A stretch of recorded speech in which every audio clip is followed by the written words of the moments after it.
کپڑے میں لپیٹ کر کے اور آپ امید رکھیں کہ یہ کھول کے مجھ سے راضی ہوگا، ایسا ہو سکتا ہے؟ تو جو خدا جس نے جو دلوں کے بھید جانتا ہے، جو ہماری کمائی جانتا ہے، کہاں سے آئی کدھر سے آئی، یہ کتنی پاکیزہ صاف ہے، اس کے باوجود اگر ہم حلال و حرام میں تمیز کرنا شروع کر دیں ہماری دنیا تبدیل ہو جائے۔ مغرب کے لوگوں کو خدا اسلام کی توفیق اس لیے دے رہا ہے، ان میں اور خرابیاں ضرور موجود ہیں لیکن وہ حرام نہیں کھاتے، اس معنی میں حرام نہیں کھاتے۔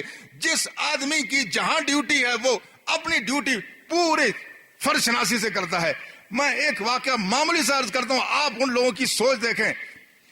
ناروے میں ایک دفعہ ایک شخص جو شراب بیچتا تھا، اس کا پاکستانی ملازم تھا، جب مہینے بعد اس نے حساب کیا، کروڑوں زیادہ بن گئے، پیسے زیادہ بن گئے، تو اس نے اپنے پاکستانی ملازم سے کہا کہ میری شراب اتنی نہیں بکی، پیسے زیادہ ہو گئے، کیا وجہ ہے؟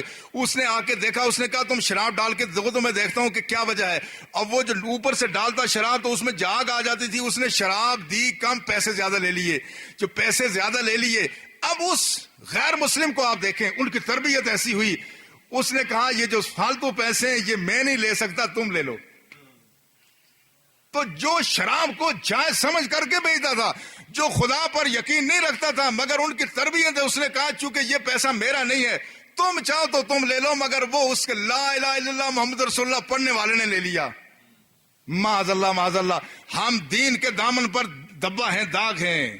حلال و حرام کی جب تک تمیز نہیں ہوگی، ہم انسانی حقوق میں جب تک تجاوزات بند نہیں کریں گے، اس وقت تک ہمارے اندر کوئی بہت بڑی تبدیلی نہیں ہو سکتی۔ اس بات کی ضرورت ہے۔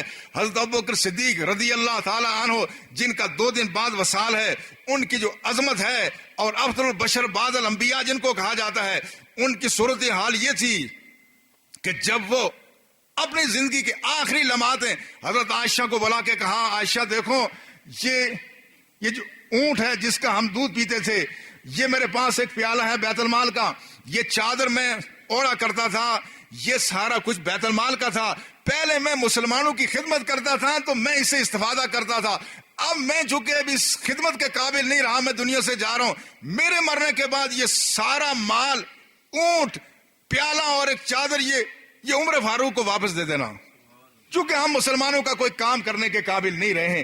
جب ہم مسلمانوں کا کام کرنے کے قابل نہیں رہے تو ہم بیت المال سے کوئی فائدہ نہیں اٹھا سکتے۔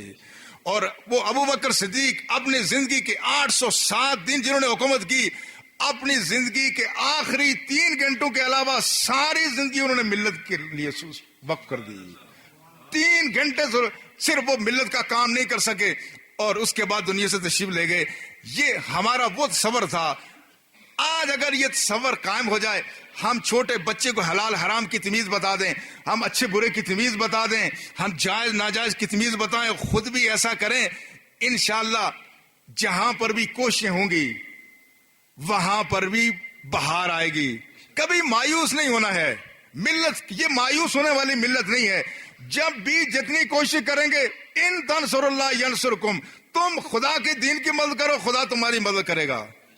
ان بچوں کی اگر حفاظت ہم کریں گے، یہ ممکن ہے کہ بہت بڑی تبدیلی پورے ملک میں نہ آئے، لیکن دریک والے لوگ اگر محنت کریں گے تو دریک میں آپ تبدیلی دیکھیں گے۔ جہاں جہاں لوگ انفرادی طور پر کوشش کاوش کریں گے، انشاءاللہ تبدیلی آئے گی، اور یہ تبدیلی آئے گی، ہماری دنیا بھی آسان ہو جائے گی، ہماری آخرت کا مرحلہ بھی آسان ہوگا۔ اللہ ہمیں توفیق عطا فرمائے۔ وما علینا الا البلاغ۔